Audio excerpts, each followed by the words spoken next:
Rick Andrade is an investment banker and a market advisor based in Southern California. He works and helps CEOs and business owners buy and sell and finance middle market companies.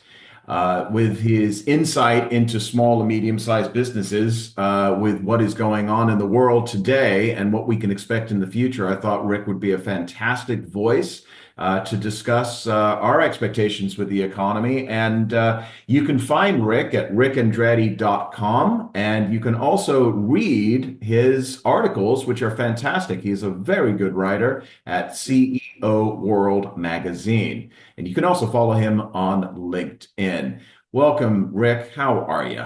Thank you, boss. Thank you very much. Happy to be here and happy holidays to you and all your listeners. Likewise, thank you. Okay, I'd love to jump right into it with you. There's a lot of moving pieces right now on the chessboard, and as where we are recording today, we're looking at 2025 and what our expectations are. But before we get into your prognostications, and you've got a fantastic article I'd like to point to here in just a moment, but something I want to talk about from a debt perspective. We know what the national debt is in the United States. It's $36 trillion. Unfunded liabilities takes us probably closer to over $100 trillion. World debt, world debt globally is over $300 trillion and is still continuing to climb rapidly.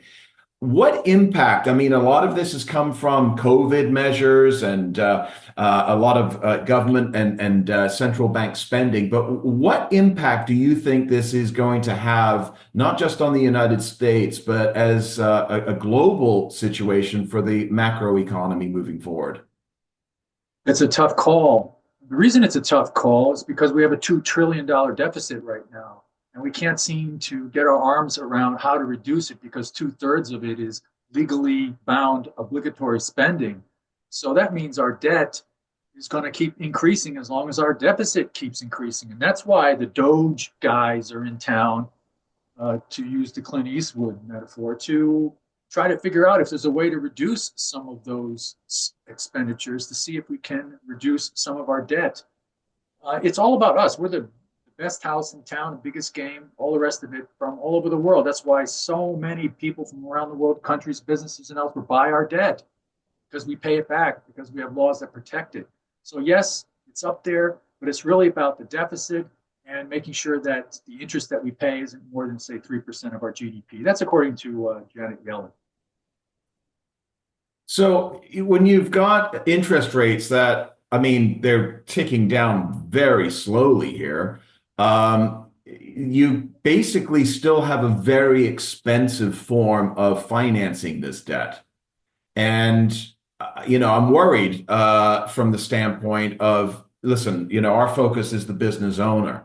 And they're managing debt on their own, and it's very, very expensive. But when you take a look at it again from a much larger perspective, again, that macro, you've got governments that are having to finance their debt all across the globe.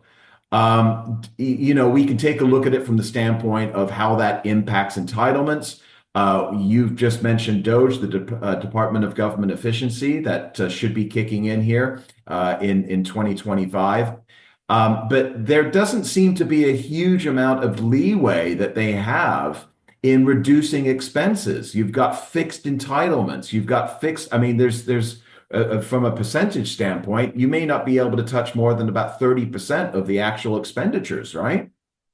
That's right. And who wants to reduce things like the military spending, or who wants to extend the retirement age and Social Security? These are tough, tough things. But you know what? I think that's why Donald Trump was elected president, is to try to take some of the politics out of it and just look at it at a pure economic standpoint, bring in the right people, and see if what is the most radical way we can reduce our deficit and our debt without destroying ourselves or creating anarchy or revolution. We've got the widest gap between the rich and poor than we've ever had. And those wages at the low end aren't going up enough to match inflation. Inflation was, if you add it all up for the last 5 years, a cumulative 21%. But wages are only up like 7% in that whole period of time. They were down 3 years from the COVID pandemic.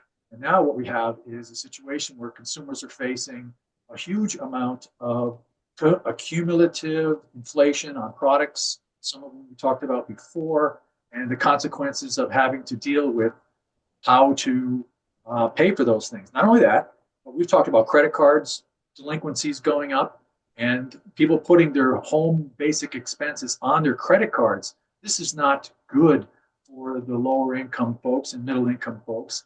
We have to kind of address that, notwithstanding all the other things that are on the plate for the president. Still, we're not going in the right direction for the last 4 years. And all of the statistics tell us that. Now, we had a 1.4% inflation rate in 2020. It's hard to conceive that that could ever have been the case. We didn't even think or talk about it. It was assumed money was free. Now we've got rates that are outrageous. Now, the federal government still thinks that the interest rates are restrictive, meaning that small businesses are paying between 6 and 12% on their loans, and they should be and have been paying lower. So it's not exactly expansionary policy if we can't get that federal funds rate down to a neutral rate, whatever that might be. And that's really the job that we have going forward, I think, in 2025. That's what Doge is trying to basically do, which is to get our house in order, try to pull together whatever means we can without destroying ourselves to make us whole again. That's my take. The National Federation of Independent Businesses has a measure called the Small Business Optimism Index. Yeah. And well, let's call it for 4 years now, it's been very negative. What that relates to specifically is how confident business owners are in spending money for expansion, for hiring, for new ventures. And we're now seeing it starting to click up a little bit. I think there is some general optimism in the marketplace right now, but these storm clouds, if you will, that we're talking about, the massive sovereign debt, the global debt, the inflation, the interest rates, do you think that, optimism is a good thing to have, but do you think that those storm clouds can overshadow that optimism? Yeah, they can. I think if Trump slips up and tips the apple cart, so to speak, and many of the policies he's proposed, including maybe failing to re-up the tax cuts that he implemented in 2017, or making a muck of the immigration policy by scaring the daylights out of employers who may or may not know they have undocumented people in the back, or puts a lot of different pressures on the financial system or any other issue related to an international debacle, what have you. That could really tip us into maybe near recession. We are on the cusp right now. I don't know what you see, but I see we're on the cusp of potentially dipping into a recession. I've been saying this though for 2 years. It still hasn't happened along with everybody else. That if something goes wrong in one of these macro type of issues, we could be on the precipice of total disaster. And putting the hands of that into a guy that could be considered a wild card is exactly the nature of that risk. Is how far is he willing to go? Now, I've said and talked and written about the fact that it's really simple. What's the stock market doing? The stock market is going down, then Trump is going to maybe change his policy. He really likes the stock market going up like the rest of us. So it's very likely that something shows the signs, and the bond market shows the signs that his policies or a policy is not working, then it's likely that he will shorten it or switch course. That's what I think. How does this relate to the small to mid-sized business owner? We know in 2024, corporate bankruptcies hit an alarming peak. We've seen a gradual increase in bankruptcies globally, but especially in the United States. Just this week, as we're recording this, we saw Big Lots and Party City, two major outlets for consumer goods. They're closing down. And this is a trend that is now exceeding the averages that we saw during the pandemic.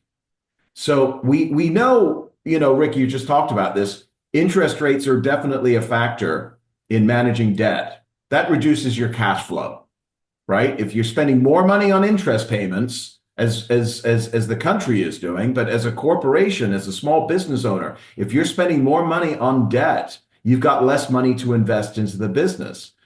So without a reduction in debt, and when I say reduction, interest rates, how does this not continue? How does this trajectory of bankruptcies and business failures not continue? Jerome Powell just stated at the latest FOMC meeting that they're pulling back a little bit as far as their expectations for reducing interest rates. So you've got interest rates. If you're lucky, if you've got good credit as a company, you're paying 5, 6, 7%, maybe 8%. If you have a blemish, you could be paying 9 to 15%. Hard money loans are in the 20% range. And Yeah. God forbid you're using your credit cards for your business. We know what those interest rates are. The usurious, upwards to 30%. So how does this not continue without a reduction in interest rates from the Federal Reserve? I think it does continue. I think a lot of the blame is on our financial system because the way we measure risk is to shoot first and ask questions later. So as you said, interest rates are so high because the banking system doesn't or isn't pressured to lower those rates.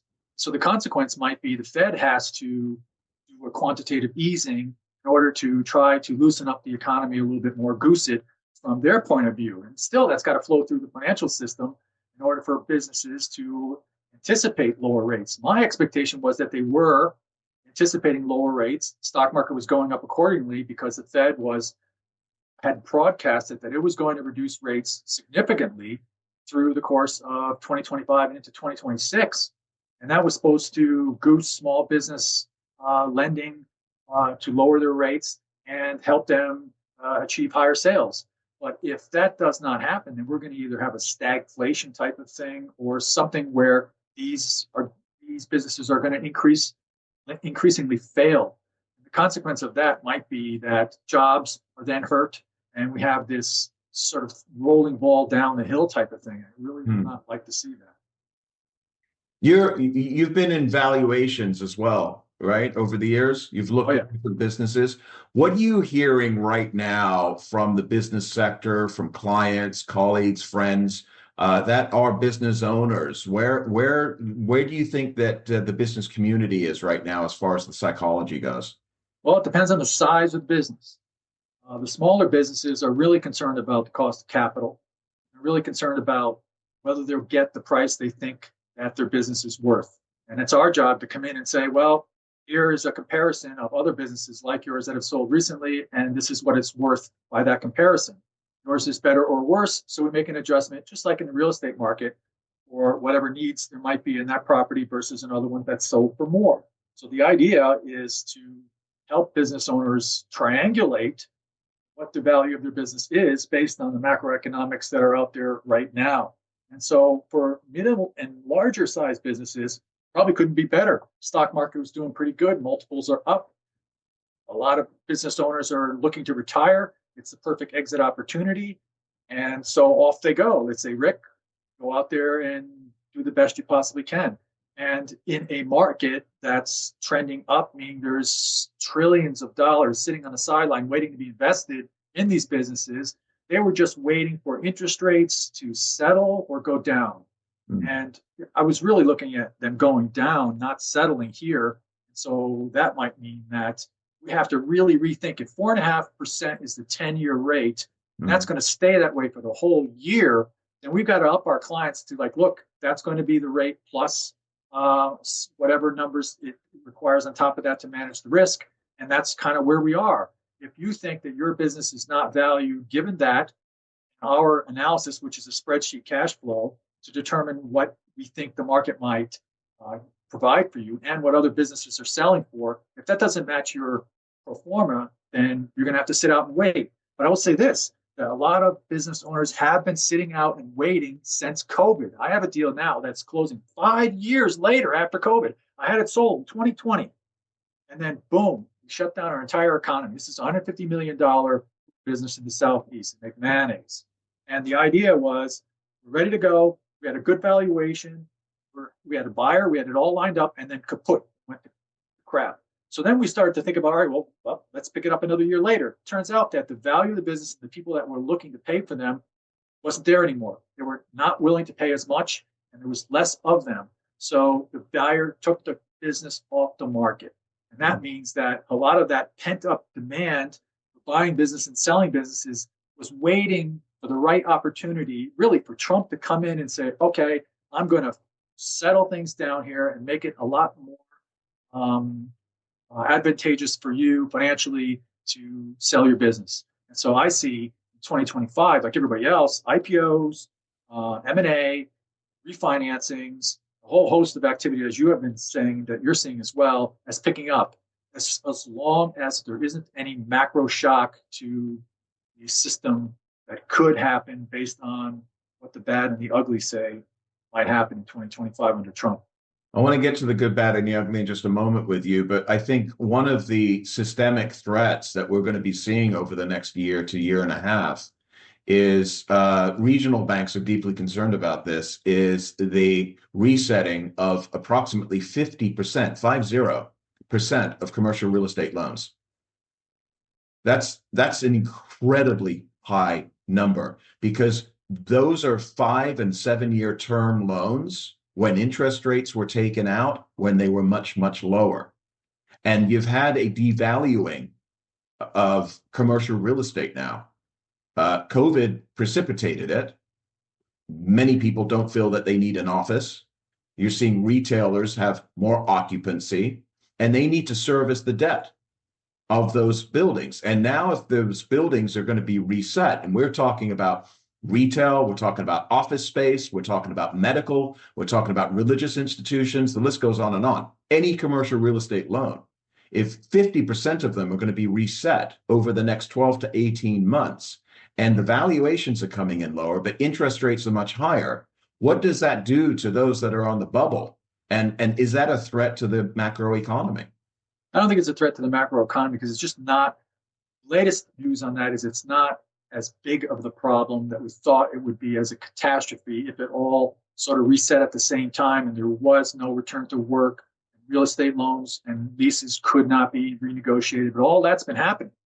So now you're kind of looking at the really low end of the market where apartments or office buildings in New York built decades ago are not going to either be repopulated or can't be converted to condominiums. Yes, there's going to be some big bankruptcies coming out of that. But banks, I think, have reserved for this. I just don't see it as being as big of a problem as it could have been had we been talking about this a year or two ago. Yeah. Yeah, and I think the larger banks are definitely going to be protected. You've got multi-trillion-dollar asset valuations of these banks, their portfolios. I'm concerned about the regionals. I'm Regional, concerned yeah. about the regional banks, and the FDIC seems to be concerned about them as well. You've got the rating agencies that are starting to, put out lists of hundreds of different banks, regional banks around the United States that are on what they call the quote unquote watch list because they're overexposed. So I agree with you. I think when we're talking about commercial real estate in New York, that is held by Chase or Wells Fargo, Bank of America, whatever it may be. I don't think that's going to be as big of an issue as regions around the country, smaller cities, mid-sized cities that are with regional banks. I think that's probably where the biggest concern is. Yeah, one of the things under the deregulation opportunities that Trump is heading up is that banks will be able to merge with one another more than they used to be able to. And those banks that have, say, trouble in certain elements of real estate might be acquired, maybe who knows what pennies on the dollar, but at least that'll be allowed to happen. So as an exit, it's possible that these banks won't fail, but they'll merge with other banks. That's what I think will happen. You mean if the deregulation before they fail, because before the they fail. FDIC does that now when they are failing. Yeah, before Yeah, they fail. yeah, gotcha. And I see more, in fact, not just me, but other people see more regional bank um, mergers because of the hopeful and expected deregulation in the banking industry. What about residential real estate? We know it's unaffordable, and it isn't just unaffordable in the United States. We're seeing it in Canada, Australia, throughout much of Europe. Just this week, as this is being recorded, the Fed cut interest rates by just a quarter, 25 basis points. Mortgage rates, excuse me, mortgage rates flew back up over 7% instantly. The fact that the Fed has started lowering rates, starting in September, 30-year rates they're not going down. They've flown from 6.1% this year to 6.7% on average. So it's the unaffordable housing market setting itself up for some form of correction there as well. If you continue to have high interest rates, people are either got golden handcuffs and they're locked in. If you got your 2% mortgage before the pandemic and you're doing really well, congratulations. And a lot of people are, but they're locked in. And they may want to retire and downgrade and not have these massive expenses of a bigger house. Now the kids have gone. And what do? And then obviously you've got our kids that are trying to buy their first homes and they can't get into the housing market, depending upon where you are. It's out of reach. Is that a threat to the macro economy? And how does that impact, from the standpoint of consumer spending, which impacts businesses as well? The median price of a home in California is $800,000. I just looked it up. Around the country, it's $500,000. And it's astonishing to think that what you have to do to come up with 20% to put down on a house to get into it might require husbands and wives to have additional husbands and wives just to be able to afford buying a home. And I'm worried about it because it's hard to imagine that the people that own their homes now can't even afford to buy their own homes because interest rates are so high. And what do you do about that? Now, as far as a correction or a crash, I don't know. That's going to be an interesting development to see if inventory is coming up, it's going down, it's coming up, it's going down. It's sort of stabilizing at this point, but still, there's not enough homes out there for people to own. And the builders are not building low-end single-family homes anytime soon. So that means there's going to be a crunch, which could keep prices elevated. So even though we don't like the fact that prices are elevated, if there just keeps adding more buyers to the mix who want a home, and if millennials and Gen Zs and so on really think, look, I got to buy a home, they might have to wait to buy their parents' home. So it could stay stagnant for a long time. Now, it really depends if interest rates stay, like you said, where they are right now, what would drive them lower. And the difficulty is seeing that I thought that they would go lower, but they haven't been. Most people thought they were going to go lower. That's I think a problem. a lot of people have been holding on for that before they can make any decisions. What are you seeing? Well, I think whenever I have a discussion about real estate, I always say there's not one real estate market. There's 10,000 in the United States. And so if you want to take a look at what's happening in San Francisco or Los Angeles or Vancouver or New York, Miami, you're going to have a much different discussion as you are maybe about what is going on. In fact, Miami prices are going down now, but you may be having a much different discussion as far as what is happening in Austin, Texas, or Idaho, Boise, and Las Vegas and Phoenix, where prices have leveled off and are now dropping dramatically in some places. What goes up does come down. And when it goes up too quickly, it can come down very quickly as well. So I think it is very regional, Rick. But I'm deeply concerned about the unaffordability index, and it isn't just here. It's in Canada, it's in Australia, and major parts of Europe.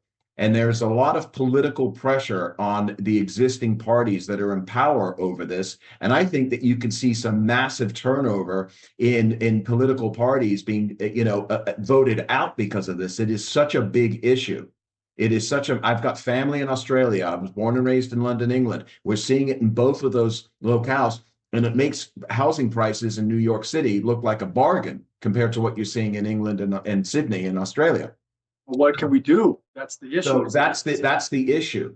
Is it about going back to our earlier discussion, which impacts businesses' bottom lines, about lowering interest rates? Well, if you lower interest rates, Jerome Powell is scared of something right now. What is he scared of? Lowering interest rates means that he is going to allow inflation to continue going up, and it is going up. It's gone up recently as well. And you know, the politicians will tell us, well, it's leveled off, it's 2 to 3%. Well, no, it's 2 to 3% over this time last year. This time last year, it was 9% over the year previously.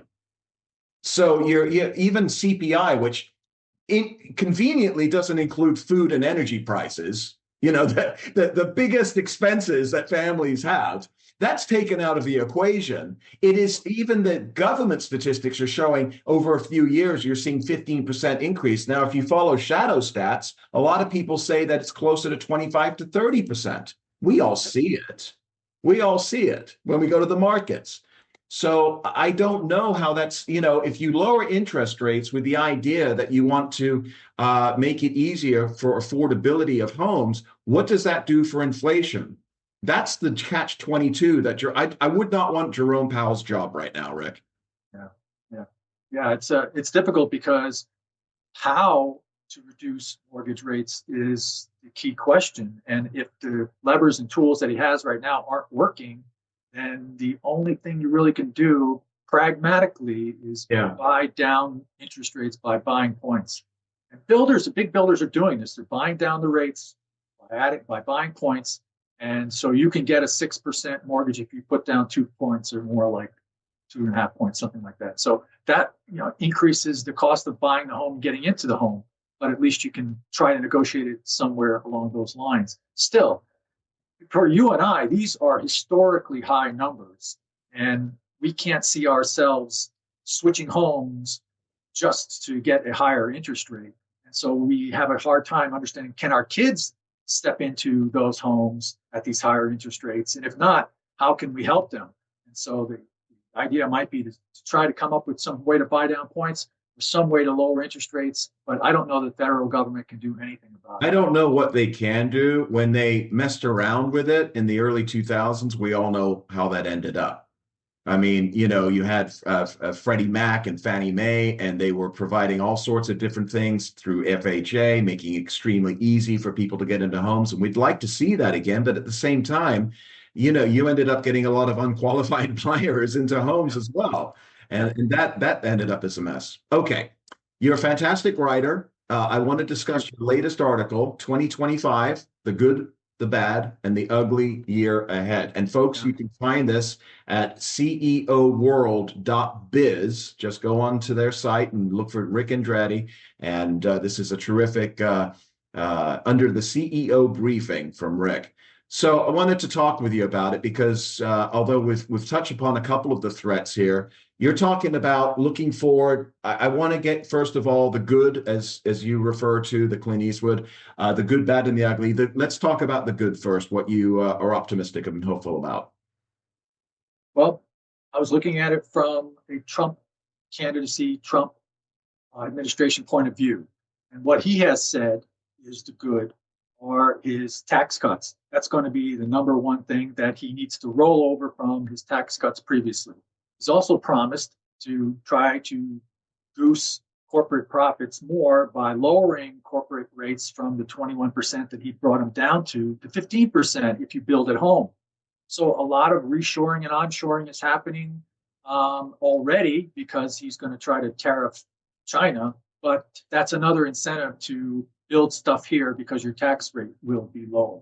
The other thing is deregulations.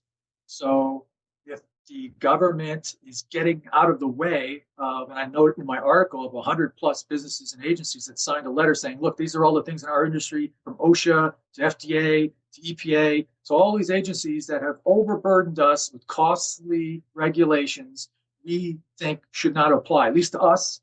And so please, Mr. President, take a closer look at our industry and see if you can't have Doge or somebody else get in there and eliminate these types of regulations.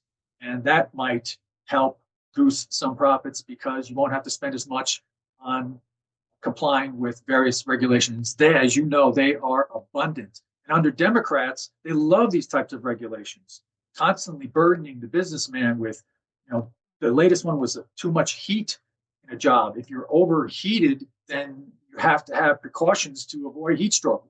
God, just think about how extreme that is in my mind. So eliminating things like that. And the last one I thought high level was the lowering of interest rates to lower the cost of capital, although that might be mitigated by him not, by the Fed not lowering interest rates anymore this year. Still, if you're a bigger business, which trickles down through the economy, that you will see a lower cost of capital by how much the Fed lowers interest rates by. And so I saw that would probably be one of the good things as well. So there's those three things.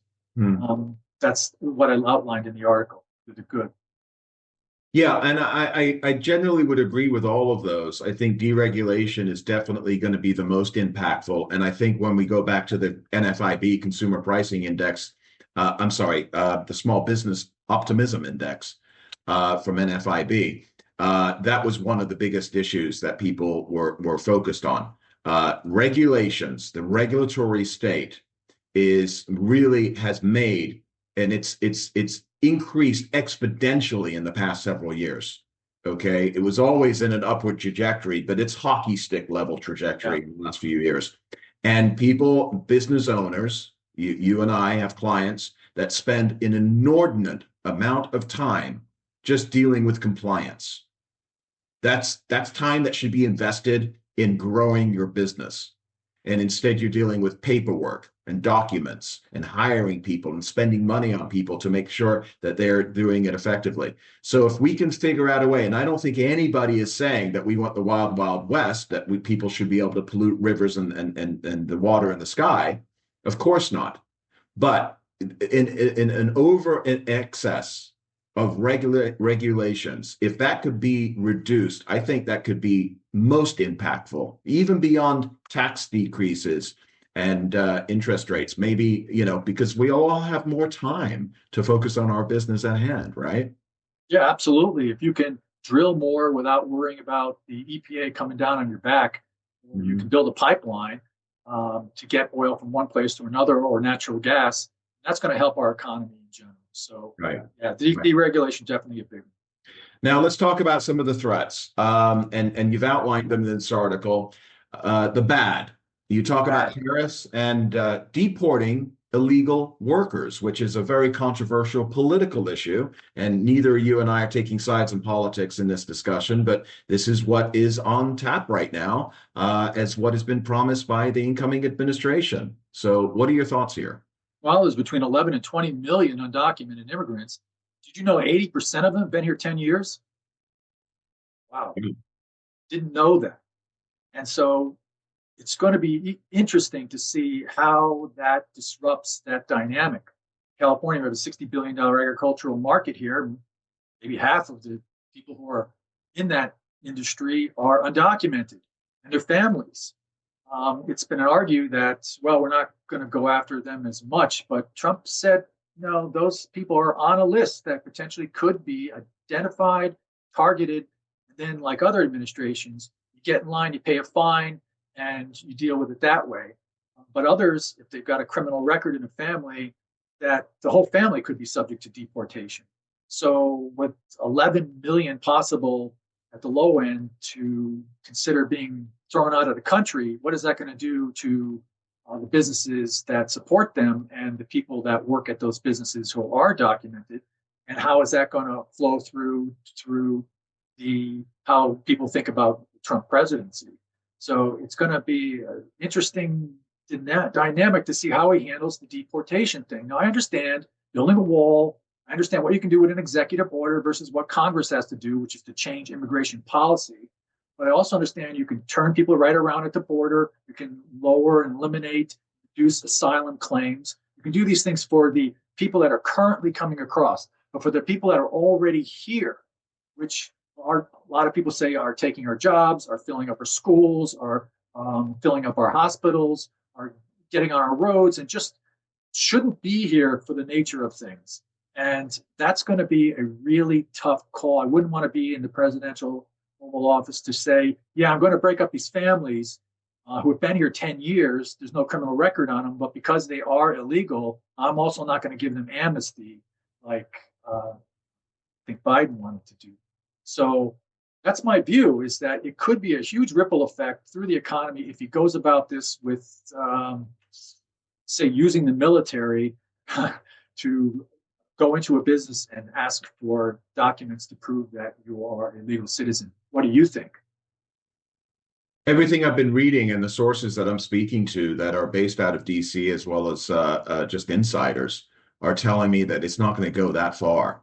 That they have a list already of several 100,000 criminals that are a threat to the safety of their communities, and they're going to be going after those first, and that's going to take some time, and so the guy and I'm interested in the number that you said, something along the lines of 80% of the 20 million illegal aliens or illegal immigrants that are here are been here Here for 10 10 years. years. I've heard numbers that have gone anywhere from 5 to 20, 25 million people have come in just the last 4 years. It's hard to quantify that, but my feeling, this is just anecdotal, is that it's really going to be focused on getting the criminal element out of the country.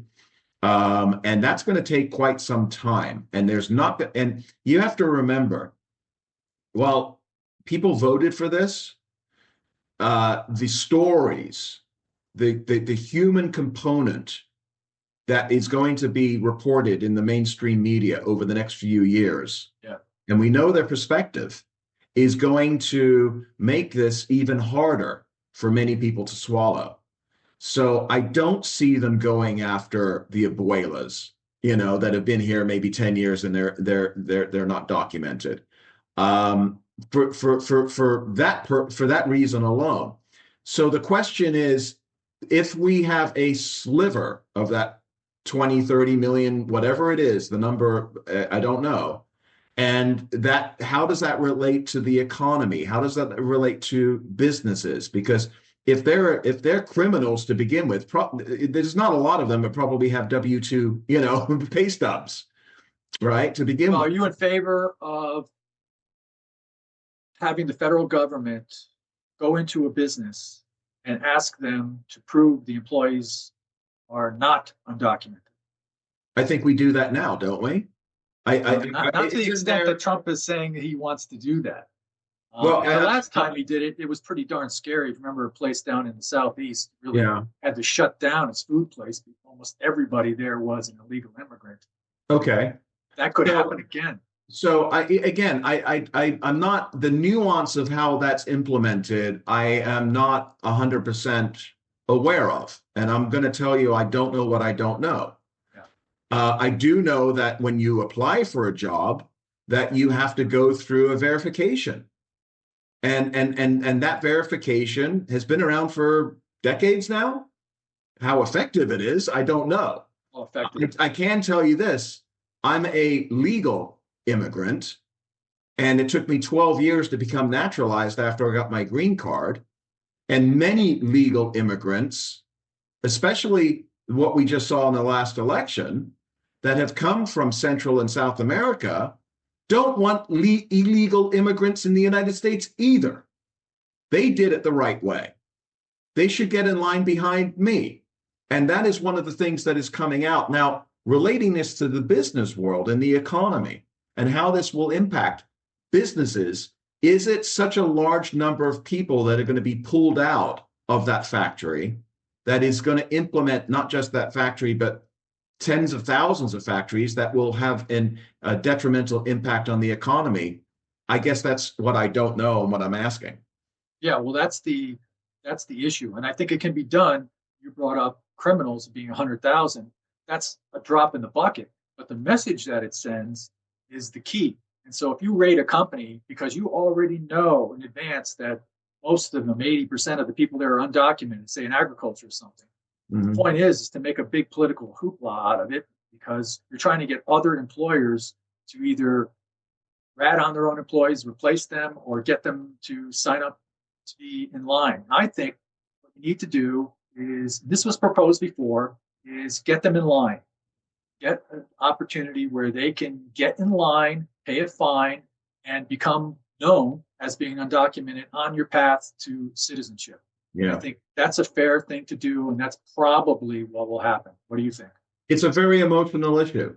Yeah. And I'm sure people watching this right now have their own feelings. Yeah. It's an extremely emotional issue, and it's very sensitive. And when you're talking about hundreds of thousands of criminals, we don't want gang members taking over, towns and communities. Right. Okay, it's a threat. It's a threat to our communities, to the safety of our people. It's a threat to our sovereignty in many ways. So I don't have any issue with that. There will there be a bleed between undocumented criminals and undocumented workers? I guess that's the question that we will be waiting to see, and how much of this is going to be implemented based upon what the political campaign was about is yet to be seen as well. Now, what about tariffs? You and I have spoken about tariffs. I believe that tariffs are being used as leverage and basically kind of a sword of Damocles to get a deal done. But you're concerned about them, yes? Yeah, because they are going to be used as leverage tariffs. But also, if China is going to continue to dump some of its products into the United States, those products will actually have real tariffs. So if China plans to sell its EVs in the United States for $10,000 or $15,000, we're going to put 100% tariff on those particular items. So it's going to be a one-off type of thing, tit for tat, and industries are going to step up to the president and say, we're suffering because they're dumping steel here, they're dumping chemicals here, they're dumping pharmas here, they're dumping lumber here, or autos here, or electronics here, and this is hurting our business here in America. You're a America First president. We want you to slap a 10, 20, 50% tariff on these items. What do you think? So I think that's going to be the process that he goes through, get the advisory and see whether it can be sustained. When I say that, it means China can retaliate as well.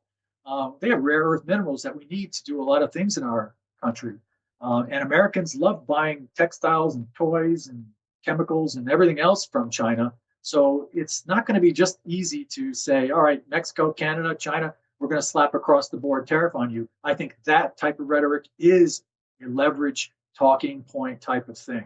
But I think there will be tariffs. I think I've said it, January 20th, executive order number 9, 10. It's going to be, we're going to slap some tariffs on China to send the message. And it's going to be the easy ones like the EVs to send the message, China, you need to come on over here. We need to talk about how to make this trade balance a little more fair. Well, China isn't exporting EVs to the United States anyway. So that, yeah. Well, they want to. Yeah, yeah. So we'll see what that looks like. Yeah, I mean, that a lot of people are concerned about it, that it will increase pricing, and obviously that all goes down to businesses and the consumer. One of the things that's not often talked about in enough detail, if you do the numbers, is the substitution effect. Business MBA 101 is that when a consumer buys a high price on a product, they look for the same product, a little less quality for a lower price. It's called private label in the food business. Consumers are going to do that. And inflation is not good. CPI is not good at picking up that type of switch. So it's going to be difficult to know whether or not inflation is really going to be the problem with tariffs, or whether consumers are going to switch to American or other company or imports that are cheaper and don't have tariffs. So I certainly see it as something that remains to be seen. If the switch or the substitute isn't available, such as you love your Chinese cookies, then you are probably going to have to pay more for them, and that's going to be an inflationary type of thing. Those are the healthy cookies. They got a slice of almond in them, right? That's right. Yeah. And a little message. Yeah. You are screwed. Okay, we've talked the good, we've talked the bad, now the ugly. I'm looking at the landscape of the world right now and talk about it, because there's definitely some concerns there. Wow. Well, you're obviously a professor and student of the Middle East. So start certainly in the Middle East. And while I thought that was going to get better in the last year or so, with Netanyahu really clamping down after October 7th, it seems to have gotten worse, or it's crescendoing with the fall of Syria and Assad, such that maybe the threats that were there with Iran and Russia having the influence on the Middle East, Hezbollah, and elsewhere, that might actually be lowered. Certainly would love to hear your view on that. If that's not the case, then that turmoil over there could certainly spell trouble for the oil industry. And that was my concern with regards to that. And the same thing with Russia and Ukraine.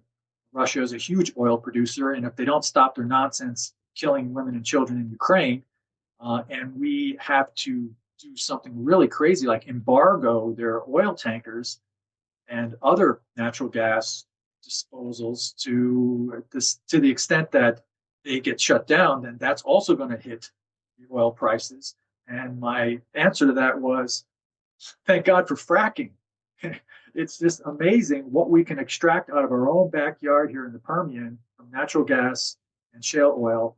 And we produce 13.5 million barrels of oil a day. It's the largest in the world. It is growing. It will grow more under Trump. It's drill, baby, drill. And so that, in a way, makes the ugly a little less ugly if Yeah. we can buy our own stuff, right? What do you think about the Middle East? Where is your head on that?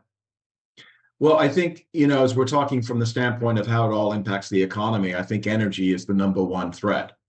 And so, I'm a I'm I'm concerned about the Middle East, but I'm also very optimistic at this point.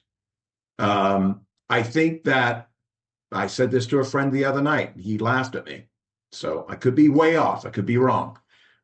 I think within the next 2 to 4 years, I think Iran is actually going to become a partner in the Abraham Accords. I think they are. I think. Wow, Did that you, would be you, amazing. that was my friend's reaction. Well, it's so shocking. It's Yeah, and the revolutionary. reason that I believe that, and again, this is all relating to energy. So this is about our economy and prices, and cheap energy means that our businesses can flourish and people can, get better jobs. The reason being is because I think that and you just mentioned Syria correctly, the fall of Assad. I think that they know they don't have any options right now. I think Iran is getting, is in a cul-de-sac, and it is stuck in there. They've lost Hamas. They've lost Hezbollah. They were losing Hezbollah in Lebanon. They're losing the Houthis. Nobody is. You've got Trump coming in who's going to put sanctions on anybody that buys oil from Iran, as he did in 2017. And Iran was starving by 2019. They were starving, and you didn't see them attacking their enemies, mainly Israel, okay, through their proxies. And what we've seen over the past 3 to 4 years, and I try to keep this not political, but this is factual, is that they were enabled by this administration, the last administration. Now they're no longer going to be enabled. I think they're in a dead end. They don't have many options economically. They're going to be contained, and I think and also they've got Rick. They've got an internal revolution brewing. I was going to ask you Iranian about that. people are good people. For those that are watching this, when you've got a couple of minutes and you're on YouTube, type in, search Tehran on a Saturday night. It looks like Greenwich Village or Miami South Beach or Westwood in Beverly Hills. These are young people. They're wearing Western clothes. Most of them are not looking, as if they're following the religious dictates of what they should and shouldn't wear. They look very Westernized. This next generation, millennials and Gen Zs in Iran, don't want the mullahs.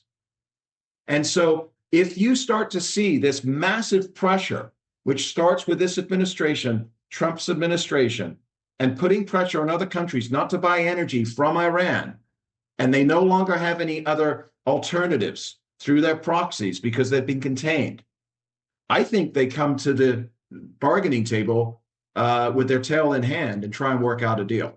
Do you think there is a revolution brewing?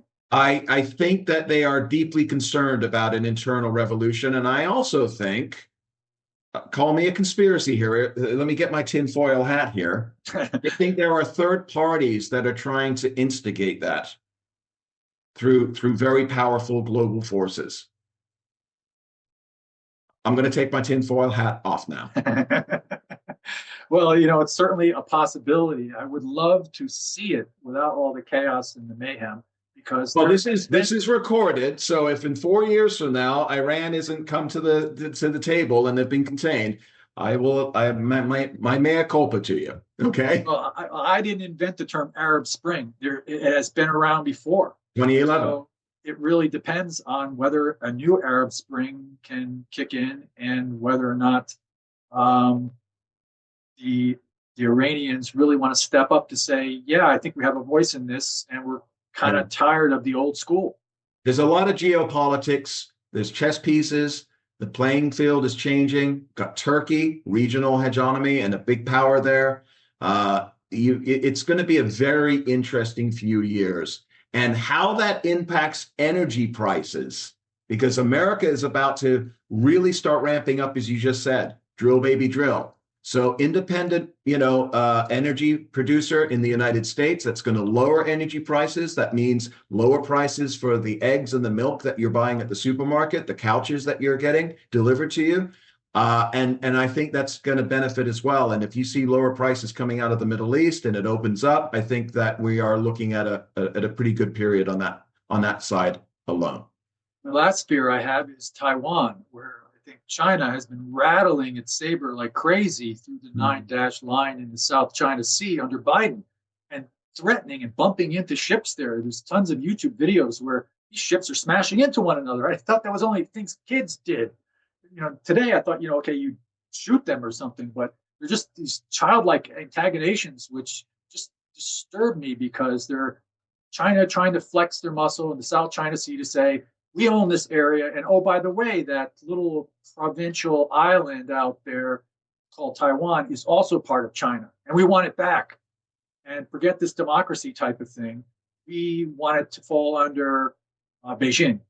So that's not a good thing for America because certainly, primarily and selfishly, there's a company called the Taiwan Semiconductor Company in Taiwan, Yeah. and they make a Chips. huge chunk of our chips that go into all of our electronics. And if you start to throw bombs at them, and that disrupts that chip manufacturing process and supply chain, then you're going to have a market crash like you've never seen. You think oil is a problem. That's going to be a big one. So I know Trump and even Biden and others are trying to bring that manufacturing closer to home. You got fabrication, but you also have foundry. So we're good at NVIDIA making these designs, but we really need to be making these chips here in America. And everybody knows this. Until we do that, this China threat to Taiwan, which threatens us and they know it, is a big thing on my plate and worry in 2025. And you think that that could have an impact on the equities market as well, yeah? Yeah, because, well, there's a company called NVIDIA, which has a Blackwell chip, which is supposed to be the future of all AI and large language model programming, that Yeah. Taiwan Semiconductor makes these chips. And so far, the supply chain there seems to be almost at its maximum. Anything could tip it down. And NVIDIA, I think, would take down a whole heck load of the Mag 7 stocks in the market, which could pull the whole market down because Sure. it's been the Mag 7 stocks that have lifted the market up for the last year. And so if those guys, Microsoft, NVIDIA, Amazon, Google, Apple, all the rest of them, those guys really are going to take a hit. And that means that everyone's 401k is going to look good when they open up the statement, should that happen. I don't want to see it happen. So Trump's got to absolutely, I think, step it up. And I'm in favor of doing serious military actions in that South China Sea to stop China from doing its saber rattling and threatening Taiwan and threatening other countries in that area using their big bully means. And I think that Trump is the right guy to step up and stop that. Well, we'll see, and it's going to be a very interesting year ahead, and a few years ahead now. Yeah. Rick, listen, I love talking with you because I get a global and a very a very close proximity perspective, if that's a way of explaining it as well. Because when you're talking about these massive global macro issues, we both know with your business experience, with what we do here, it all comes down to how that impacts that local business owner. whether they're in, their machine shop or manufacturing, or they're in retail or medical supply, whatever it is, it all impacts those clients of ours. And so it's good to have that perspective, because we all know, that when we're speaking to a client of ours, sometimes they may not even be completely aware of all these geopolitical issues that you're bringing up They here. don't have the time. They're They're busy. doing their thing. And we don't want them to spend the time on it. That's why they hire you and I, because Yeah. that's our job. They're Right. doing their job, we're doing our job, and we make a team together. Yeah. That's Yeah. They look at us, and we try not to scare the daylights out of them by saying, Taiwan is on the precipice of collapsing, and so therefore your technology elements of your business are going to collapse as well. We try not to do that. We try to be even keel as much as we can and give the support we need. But they're out there. They linger out there. And unfortunately, the way I think humankind is, and in American, the way we think is, it doesn't happen until it happens.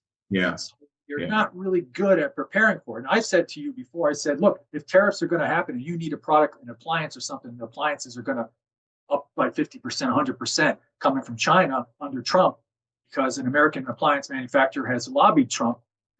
Are you going to pull forward that purchase before Trump initiates these tariffs? So it's that type of advisory that gives food for thought for businesses and for consumers to think about what action should they take, rather than wait for something to hit them in the head. They go over to their appliance store and they go, wait a minute, that refrigerator was $1,000 last week. Now you're telling me a month later it's $2,000. What the heck's going on here? Why didn't I buy it last month? So Yeah. there's going to be some of that. We'll have to see exactly come January 20th, believe it or not, 1 month from today, those executive orders start flying out the door with Trump's articulated signature on them, to see what exactly he plans to do with those tariffs and how it might affect the small business owners that we advise. You and I both understand the entrepreneurial spirit. And what is an entrepreneur? It's just an individual that has an idea, they've found a need, and now they want to fill it. And they create an organizational structure around that ideal. You're optimistic on that. You believe the entrepreneurial spirit will thrive no matter what is going on, what the threats are, the cycles that we experience in our economies. Yes? Absolutely. It's been the way that our country was founded. If you study our history, all you keep finding is entrepreneur after entrepreneur after entrepreneur. Now, it does lead to robber barons or Elon Musk's or Zuckerberg's, or people that are so smart and so lucky that they can accumulate mass fortunes and these days influence and the consequences of that. But I wouldn't trade that for any other country that I can think of where the sense of entrepreneur is anything near what our sense of entrepreneur is. So I slap the guys in the back and say, let's go. Yeah, I'm with you. And I'm a big believer in that, as you refer to in your article, the animal spirit. That's right. And we have that, and we see that. And our clients, I got to say this, I'm the son of an entrepreneur myself. My late father, he started many businesses in his life. Most of them were miserable failures, but that taught me a lot. And he had a few successful ones that were enough to raise, 4 kids and immigrate to the United States. We left socialist England in the 1970s. It was a very, very tough place to run a business. So I think we see pendulums that swing back and forth, and cultural and political. And when you're talking about a political pendulum that's just swing, we literally have swung too far to the left. The American people said, yeah, that's enough. We're going to pull it back. If it goes too far to the right in 4 or 8 years, whatever, the American people will say, yeah, that's too far to the right. Bring it back again. And go back again. But the key is that people are smart. I think people are a lot smarter than the politicians and many in the mainstream media give us credit for. And we see that with our clients, and they're concerned and they're worried and they're focused. They don't want to lay off employees if they don't have to. They want to figure out a way to make things work and to grow their businesses. And if you've got these good, bad, and the ugly situations that you've referred to here, especially when it pertains to how it impacts their businesses, our clients are going to be better off understanding these issues and be aware of them. And that's how you can come in and help them and go in. And I know taking a look at valuation and restructuring and do all these different things that we do, I think an important thing for people to understand that we will still always grow as a people, as an economy, as a country because of entrepreneurs. I think that's the power. We have the reserve currency of the entire planet. We've had that reserve currency for a long, long time. One Yeah. of the reasons why we have the reserve currency is because our entrepreneurial spirit is alive and well here, and people from all over the world come here. They get educated here, they start businesses here, and they thrive here. And it's because of all the things we've talked about that we're able to do that. And I think Trump is going to help that whole thing get better. Even. Yeah. No Regulations. matter your politics, whether you voted for him or you voted for the other person, I think everybody wants the president to be successful. I think everybody wants the American president to be successful because not only does the country do well, but the world does better as well because of what you just said. It is the global leader, and so let's keep our fingers crossed, and we'll be there to help our clients guide them through this interesting period that we're in right now. So, it's just the beginning. We got 1 month. yeah. We'll see how things play out. Rick, tell everybody where they can find you and your writings, and because you continue to write. It isn't just this article that we spoke Yeah, I'm about. on the executive council for CEO World Magazine, so I write to try to explain in simple terms at high levels what, like you said, CEOs don't have the time to read at small businesses, and try to be a little provocative if I possibly can to get them to finish the article. Yeah. So they can find me at ceoworld.biz. You can find me at Rick Andrade at .com as well, where all my writings are there, and on LinkedIn, where there's a whole bunch of different postings for years and years. I've written nearly 100 articles at this point. Yeah, you're a love, fantastic writer, and I've love really doing enjoyed it. our conversations over the years. And I really appreciate you taking the time to likewise, Rick. Wishing you and your family a very happy holidays as it's being recorded right now, right before, and a very successful 2025. And we'll have to have you back on again down the road. Thank you I so look much. forward to it after the new year turns to see if any of the things we talked about, if the good and bad and the ugly are still the same. Yeah. Thank you very much.